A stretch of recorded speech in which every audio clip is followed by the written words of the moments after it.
Elaborasa karena setiap rasa punya suara. Halo teman-teman, selamat datang di YouTube channel Elaborasa. Video ini berisi diskusi mengenai berbagai hal tentang manusia, kesehatan mental dalam kehidupan kita sehari-hari. Kalian bisa support channel ini dengan follow atau subscribe. Selamat menyaksikan.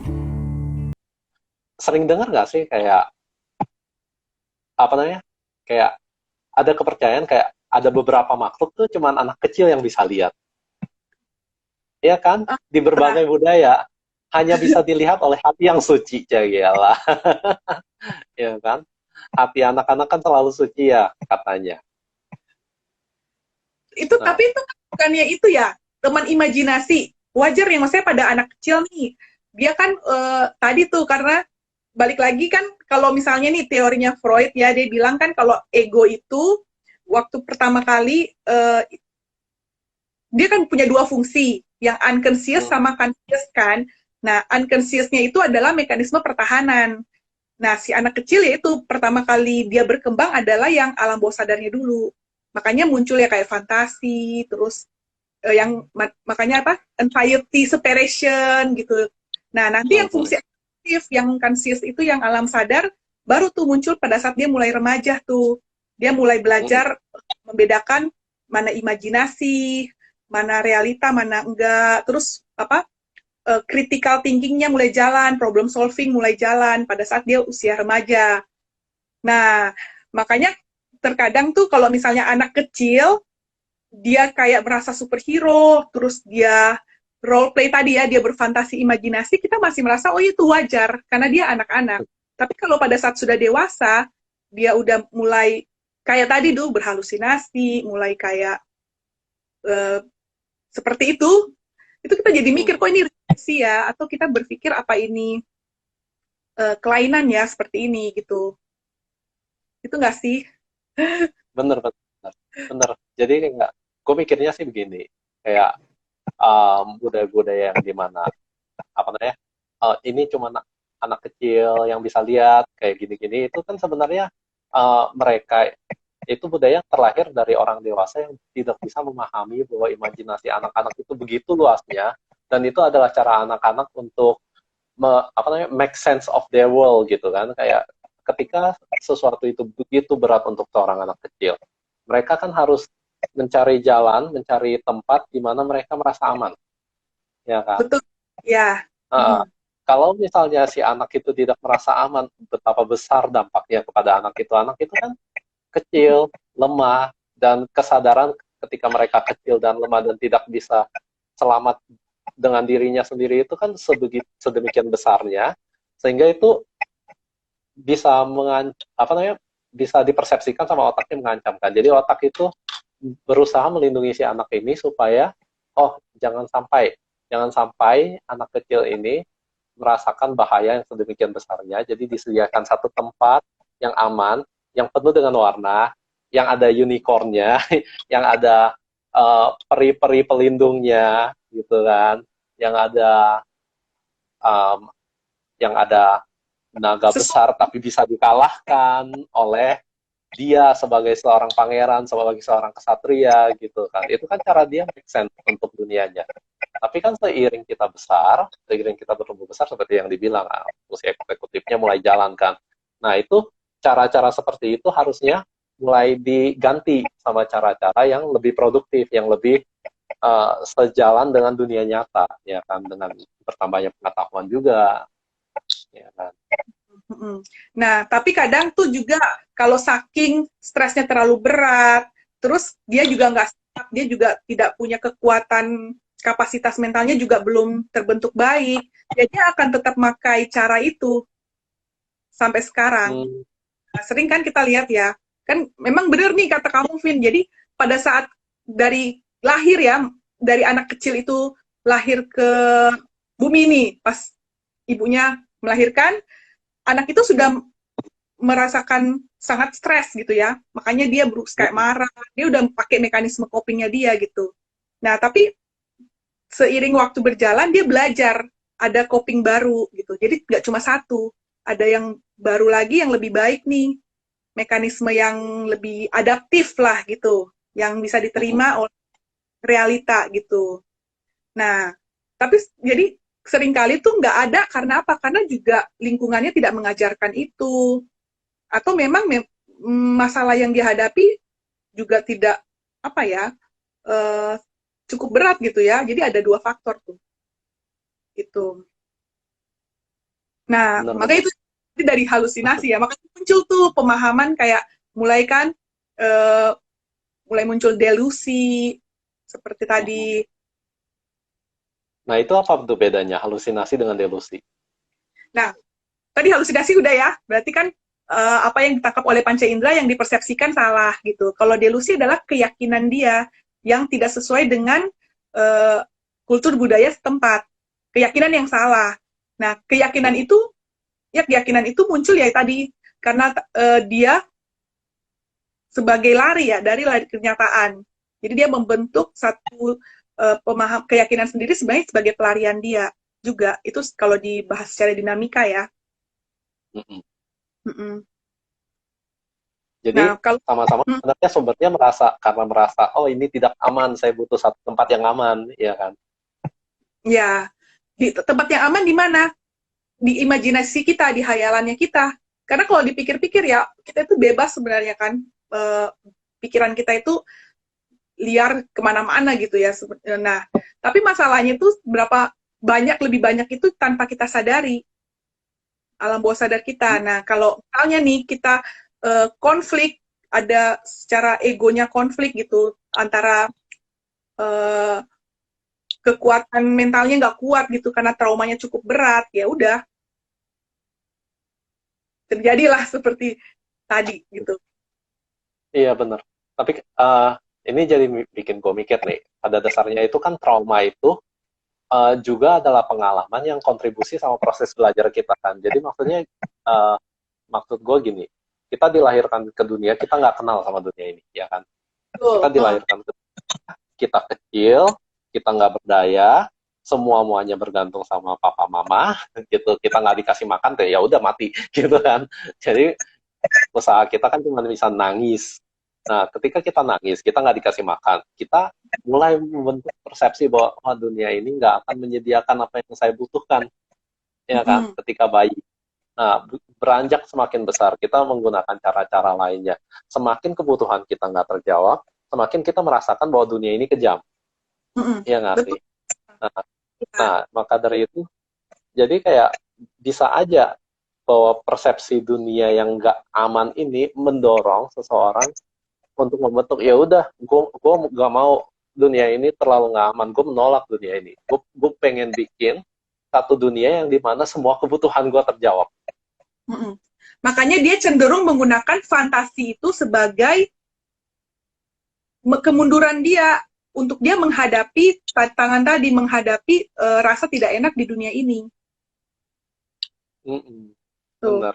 Tapi pada saat yang sama itu kayak kita juga menyadari kan ternyata realita orang tuh berbeda-beda gitu. Ada orang yang ketika tumbuh besar segala kebutuhannya nggak tercukupi, masuk akal kalau dia merasa dunia ini nggak aman. Itu realita dia. Nah, ada juga realita orang yang ketika dia tumbuh besar semua kebutuhan dia tercukupi bahkan berlebihan, di realita dia adalah dunia ini bukan cuma aman, dunia ini berlimpah.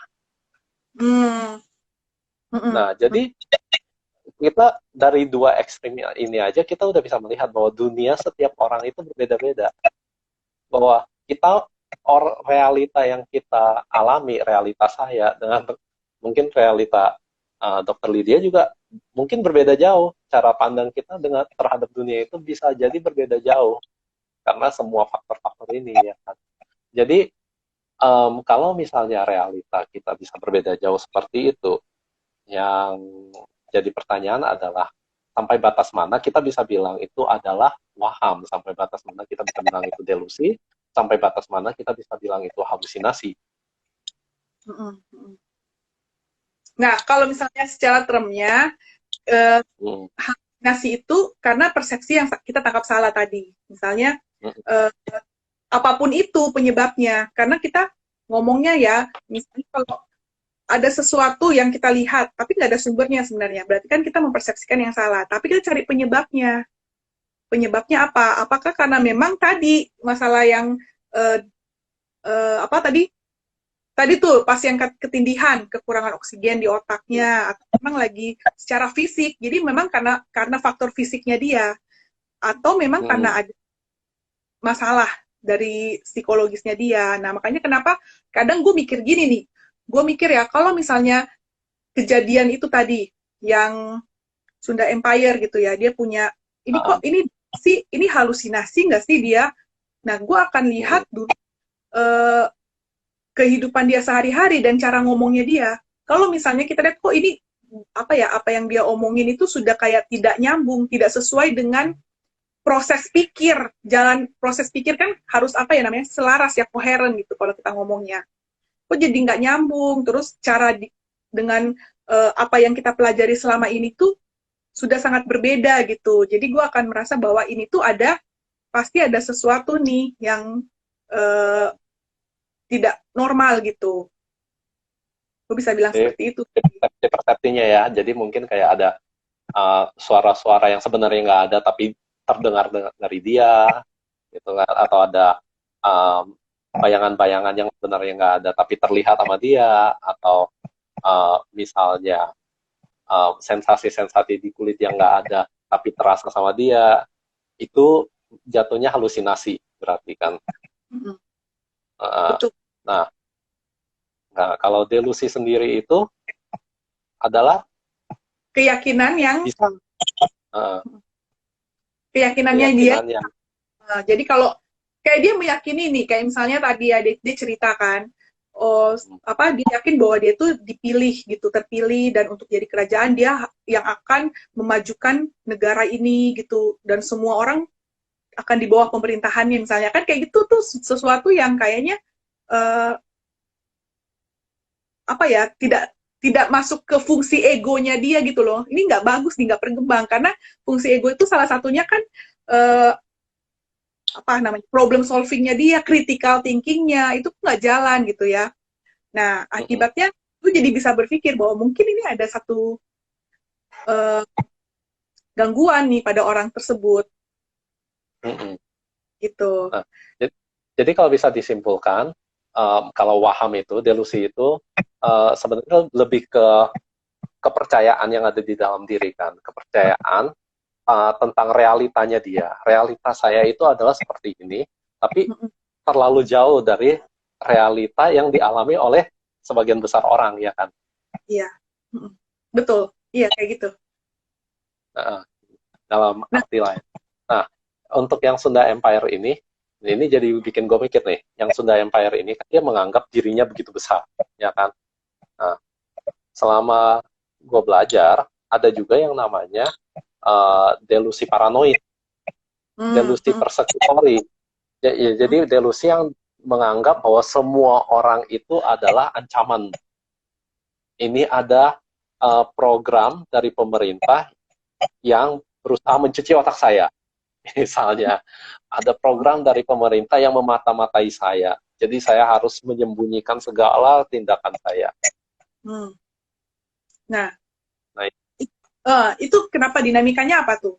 Karena kan kalau misalnya kita lihat paranoid ya, berarti sebenarnya ada menyelamatkan diri. Sebenarnya kan pada dasarnya waktu dari kita kecil juga ada, pasti setiap orang punya kadar paranoid itu ada, tapi dalam kondisi kecil. Kenapa? Karena untuk menjaga ada orang ya dengan misalnya butuh paranoid untuk kita bisa jadi kayak detektif. Ini ada apa-apa ya, jadi tidak mudah percaya sama orang, ya kan? Jadi harus berhati-hati seperti itu. Nah, jadi salah satu coping juga itu sebenarnya paranoid itu adalah untuk melindungi nih sesuatu dalam dirinya itu yang terancam gitu. Kalau bacanya gimana tuh? Kalau gua iya sih, masuk akal. Jadi emang sebenarnya memisahkan diri dengan realitas seperti ini pada dasarnya itu kan emang untuk melindungi kita ya. Jadi kayak melindungi kita dengan membuat perasaan kita bahwa kita lebih besar dari dunia. Jadi kita bisa men-tackle semua masalah dunia dengan baik. Kita pasti akan selamat. Ya kan, itu kan melindungi. Nah, kemudian ada juga yang seperti tadi, dia melindungi dengan cara melatih gitu, ya kan? Melatih kita. Ancaman ada di setiap sudut. Karena itu kamu harus selalu waspada, ya kan? Jadi begitu ada ancaman yang benar-benar ada, terjadi dan datang, dia akan merasa kayak, saya sudah siap. Karena semuanya sudah saya planning, ya kan? Ini ada pertanyaan nih, kayaknya temanmu ya. Ah, iya benar. Terancam karena tugas kuliah.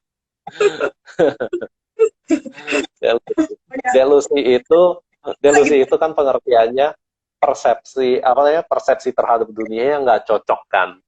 Jadi kayak yang sumbernya nggak masuk akal gitu. Nah, kalau misalnya terancam karena tugas kuliah, dipertanyakan lagi tugas kuliahnya itu sudah sesuai kapasitas belum ya? Kalau memang nggak sesuai kapasitas ya masuk akal kalau merasa terancam, ya kan? Iya. Tapi kan kalau tugas kuliah itu kan realita, kita bisa lihat benar ada gitu ya. Terus satu kelas juga ngerasain hal yang sama gitu. Tapi kalau yang membedakan delusi atau paranoid gitu, yang lainnya nggak merasakan, dia sendiri biasanya gitu kan, dia sendiri yang mengalami. Oh iya, bener tuh. Jadi kalau misalnya dianalogikan, kalau terancam tugas kuliah yang normal, itu kita takutnya itu mungkin di 6, 7 gitu ya. Kalau berat, kalau ringan itu mungkin di 4 atau 5 gitu kan. Nah, kalau delusi paranoid, apapun itu dia akan berada di 13. Lebih dari 10. Ya kan? Lebih dari 10, ya kan? Tugas ringan apapun, kenapa dosen ini ngasih tugas ini? Ada maksud apa di dalam tugas ini? Apakah ada suatu mekanisme yang bisa mencuci otak saya, ya kan? Nah, itu makanya kenapa nih kalau buat orang-orang yang sudah ngalamin delusi gitu ya, atau disosiasi gitu, terapi yang kita lakukan adalah itu salah satunya adalah mengubah distorsi kognitifnya. Karena itu termasuk juga kan, apa CBT biasanya kita lakuinnya dengan CBT. Karena mereka mengalami itu tadi pola pikir yang salah gitu. Iya. Nah, Jadi kan besar kecilnya ancaman yang kita rasakan itu juga kan tergantung dari bagaimana kita melihat suatu keadaan itu mengancam atau tidak, ya kan? Itu kan bagian dari diri kita yang subjektif itu berbeda di tiap orang, ya kan? Kayak misalnya kita ambil contoh ketindihan lah. Ketindihan kan enak tuh. Semua orang, bukan semua orang sih, kebanyakan orang pasti pernah ngalamin. Nggak mungkin nggak gitu kan. Dalam suatu masa dalam hidupnya. Nah, gue termasuk yang sering banget ketindihan. Pertama kali gue ketindihan itu kan rasa takutnya itu luar biasa besar. Kenapa? Halusinasi saya. Halusinasi yang nggak cuma suara, saya juga mengalami halusinasi yang saya lihat. Pertama kali saya mengalami ketindihan itu umur 7 tahun. Umur 7 tahun, waktu itu yang saya dengar itu, tiba-tiba adik-adik saya, waktu itu kita tidurnya satu kamar, adik-adik saya tiba-tiba ketawa. Ketawanya itu bukan ketawa biasa, ketawa setan gitu, kayak film-film horor. Iya kan? Nah, emang pas dulu gue kecil itu gue juga sering gitu jagain di TV, nontonin film-film horor. Jadi sebenarnya kalau dipikir-pikir ya bisa jadi itu salah satu sumbernya, ya kan? Nah, terus gue mengalami juga halusinasi apa namanya, visual. Kayak gue ngeliat, ini mata gue terpejam nih, seluruh kamar gue kelihatan. Seluruh kamar gue kelihatan, disertai dengan suara adik-adik saya yang ketawa serem kayak setan itu. Nah, awalnya pas gue lihat adik-adik gue itu, mereka masih tidur tuh, masih pulas. Pas gue di dalam pikiran gue nengok. Tapi sebenarnya gue nggak nengok sama sekali, badan gue nggak bergerak. Pas gue nengok, begitu gue nengok balik, adik-adik gue tiba-tiba udah bangun, masih dengan ketawa-ketawanya itu, dan loncat-loncat di ranjang. Itu serem banget. Berarti itu nggak mimpi, bukan mimpi. Itu bukan mimpi. Sampai akhirnya gue gerakin kan, gue berusaha gerakin jari kelingking saya, begitu jari kelingking gue berhasil gerakin, baru kerasa, loh sebenarnya dari tadi gue tutup mata. Terus mata gue begitu gue buka, ya adik-adik gue normal, suara-suara itu hilang semua. Ya, itu salah satu halusinasi. Itu takutnya bukan. Nah, habis dari umur 7 tahun itu, gue mengalami beberapa kali kayak mulai terbiasa nih. Oh, bakal ngalamin nih gimana segala macam kan. Nah, sampai begitu gue remaja, internet mulai muncul waktu itu. Internet mulai muncul berarti akses informasi lebih bagus dong. Gue cari tahu ini sebenarnya kenapa sih, gitu kan. Baru ketemu yang namanya sleep paralysis. Bacain tuh satu-satu. Oh, ternyata begitu, gitu kan. Sedangkan ketika gue dengar teman-teman gue cerita segala macam, itu persepsi mereka malah kayak itu beneran ketindihan setan, itu beneran setan, gitu kan. Sedangkan dari gue sendiri juga dibilang gitu, kalau kecil, kalau ketindihan itu berarti lu dicekik sama setan. Ah, itu kan balik lagi kepercayaan kebudayaan gitu kan. Jadi yang kasih tahu bahwa fenomena ini dihubungkan sama kepercayaan gitu. Nah, itu yang akhirnya juga salah satu faktor membentuk suatu delusinya orang.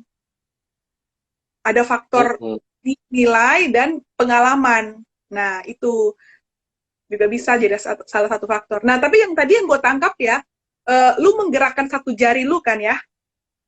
Nah, itu yang kita lakukan pada pasien-pasien yang ngalamin tadi ya, disosiasi atau dia mengalami satu fenomena yang perubahan kesadaran. Yang kita lakukan adalah mengajarkan untuk grounding atau body sensation. Karena itu kayak anchor-nya untuk lu harus membedakan mana hayalan, mana realita. Bener juga ya. Jadi kayak kalau kita bisa melatih diri kita untuk sadar dengan apa yang kita lihat, apa yang kita rasakan di dunia nyata. Jadi begitu dunia ilusi, dunia mimpi dan dunia khayalan kita itu menyerang, kita bisa langsung bisa membedakan, oh iya, ternyata ini yang tidak, karena rasanya beda ya kan. Ya, tadinya kan sama kan, kayaknya bingung ya yang mana halu nih, yang mana real gitu. Nah, apalagi kalau misalnya dia memang insight-nya udah jelek banget gitu. Ya, tapi balik lagi kita tetap berusaha nih selagi bisa untuk grounding yang mana yang nyata dari body session-nya dia. Ini loh yang misalnya grounding itu yang kayak gimana sih? Ya, salah satunya kan menggunakan tadi panca indera. Kali kan kita bahas ya tentang halusinasi tuh dari kelima panca indera tadi. Nah, ini kita benar-benar yang kita harus lihat apa yang kita bisa lihat. Kita konfirmasi juga bisa. Kalau misalnya orang mengalami halusinasi, dia konfirmasi ke temennya. Kamu ngelihat nggak? Tapi ini, terus dia pegang nih barang-barang yang dia bisa pegang. Karena orang yang kena serangan panik juga tuh ngalamin depersonalisasi. Jadi dia bingung kan dengan badannya, dengan derealisasi. Jadi kayak seakan-akan berubah nih. Kayak yang tadi kamu alamin kayaknya lebih ke derealisasi deh. Yang kamu ngelihat kayaknya sekeliling kamarmu berubah. Itu juga bisa tuh. Iya. Jadi kan realita yang berubah. Realita berubah namanya derealisasi, ya kan? Ya. Ketika kalau depersonalisasi itu kita nggak merasakan bahwa orang kita itu di sini gitu kan, kayak keluar dari orangnya kita, keluar dari badannya kita. Nah, itu gimana tuh kira-kira depersonalisasi? Nah, itu sering tuh terjadi kalau orang dalam serangan panic attack itu jadi berubah. Karena kalau ya itu salah satu disosiasi juga mengalami depersonalisasi derealisasi. Jadi terputusnya antara pikiran, emosi dengan yang nyata gitu. Nah, bisa karena tadi tuh, karena memang dia konflik secara internal di dalam dirinya, dia trauma yang cukup berat, ada trigger, terus nggak kuat secara mental, bisa juga. Dan di kondisi yang seperti itu juga kan, bisa juga karena memang serangan cemasnya berlebihan pada saat itu. Jadi kayak ancaman yang besar yang dia nggak bisa tahan, bisa muncul juga. Nah, tapi yang pasti kalau sudah mengalami itu ya, dia tetap kita bantu untuk relaksasi dulu, terus mulai tadi balik lagi nih, here and now sekarang, di mana kamu, ada di mana, terus mulai coba dengerin yang suara yang asli, yang mana gitu. Grounding itu tadi, balik lagi. Jadi grounding itu adalah, kalau boleh gue simpulin nih, grounding itu kayak cara kita ngelatih indera-indera kita buat ngenalin yang mana yang nyata, ya kan? Oh, yang di depan saya kalau diraba teksturnya kayak apa? Pas dilihat warnanya kayak apa? Ya kan?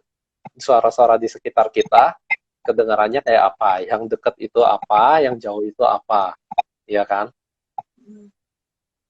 Terus ada penciuman, bau yang ada di sekitar kita itu apa aja, ya kan? Kayak dengan kita melatih itu, ketika misalnya kita merasa ancaman, kita akan tetap bisa punya kayak satu apa tadi istilahnya anchor ya? Anchor. Satu anchor, di mana kita bisa, oh inilah tempat saya berpulang gitu. Iya, inilah rumah saya yang sebenarnya adalah realita ini. Walaupun tidak nyaman, tapi yang ini yang real. Coba kembali gitu ya, keluar dari alam hayalannya dia gitu. Nah, kalau kayak gitu gue jadi mikir nih. Jadi kan fungsi-fungsi kita berkhayal. Jadi mulai dari yang normal, mulai dari yang apa namanya diterima oleh masyarakat dengan fantasi, ya kan?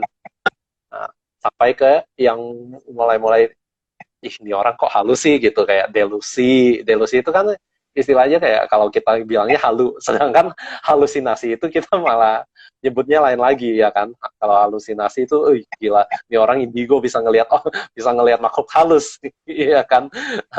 Padahal kan iya kan? Nah, sampai depersonalisasi, derealisasi itu sebenarnya pada dasarnya adalah cara otak kita melindungi kita nggak sih, gitu kan? Betul, itu memang cara kita berusaha untuk pasang benteng terhadap ancaman. Tapi balik lagi, kalau misalnya ada pasang benteng, berarti ada trauma dong di dalam, ada kerentanan di dalam yang mau dilindungi. Nah, sedangkan kerentanan itu justru yang kita bantu untuk pulih. Nah, awal pulih adalah menyadari dulu. Menyadari, terbuka, dia bisa cerita. Nah, itu awalnya. Nah, ini kan waktunya udah mau habis nih. Mungkin di elaborasi ke-6 ini kita ngantarin nih tentang bagaimana hayalan terbentuk dan delusi, halusinasi dan semua tuh banyak banget. Jadi di pintu masuknya itu adalah tadi trauma-trauma dan kita berusaha untuk lari dari ancaman gitu.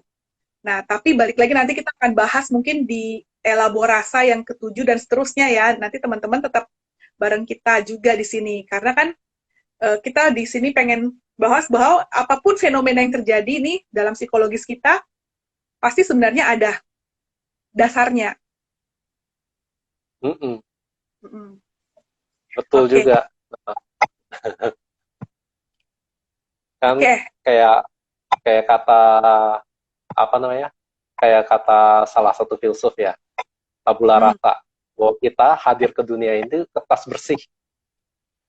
Kertas bersih, dan kita itu diisi pelan-pelan dengan pengalaman kita.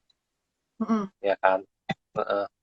Nah, jadi semoga dengan elaborasi ini kita bisa membantu memberikan konteks pengalaman kita itu apa sumbangsinya terhadap dunia kita, realita kita saat ini. Dan apa yang bisa kita lakukan supaya realita ke depan kita itu berguna buat kita, iya kan? Benar. Jadi kalau misalnya, ini ada pertanyaan dari temenmu lagi nih, kalau misalnya cuma dia yang lihat setan, berarti dia doang dong yang berhalusinasi maksudnya. Iya, kalau dari konsepnya ini ya iya, berarti jawabannya iya. Tapi emang iya, delusi dari halusinasi, Bang. Udah dua-duanya sekaligus. Oke. Udah, dari gue udah cukup. Dari lu, Vin? Udah sih, emang udah dari itu aja cukup. Ya, semoga sebenarnya kayak salah satu yang bikin gue pengen muncul di episode ini adalah kayak ketika gue miris, ketika semua yang tadi kan halusinasi, delusi, depersonalisasi dan segala macam itu dianggapnya satu payung orang gila. Itu mereka nggak gila. Gue nggak suka gitu nyebut ada orang gila. Gue lebih sukanya menyebut kayak mereka punya dunianya sendiri dan tingkah laku mereka itu masuk akal di dunianya. Iya, diterima di dunianya. Karena mungkin dunia yang saat ini tuh sebenarnya dia belum siap untuk ada di sini. Makanya kan dia butuh waktu, kita bantu juga dia untuk siap, untuk dia kembali bareng ke dunia yang nyata lagi, seperti sebelumnya ya. Dan bahkan lebih baik lagi. Oke. Benar. Oke deh, kalau gitu. Sampai jumpa di elaborasi selanjutnya ya. Ya, karena setiap rasa kan punya suara, termasuk tadi rasa takut, rasa cemas, rasa pengen lari gitu ya. Ya, jadi kita memang pengen bahas lebih lanjut lagi di episode selanjutnya. Oke. Selamat malam, terima kasih Elvin dan teman-teman semua. Ya, selamat malam juga. Terima kasih Dr. Lydia dan teman-teman. Terima kasih buat kamu yang sudah nonton. Kalian bisa kasih like, tulis di kolom komentar jika ada pertanyaan, cerita, atau saran tentang topik yang sudah kita bahas tadi. Atau bisa juga kasih masukan tema apa yang ingin kita diskusikan bersama di tayangan berikutnya. Sampai jumpa di elaborasi selanjutnya.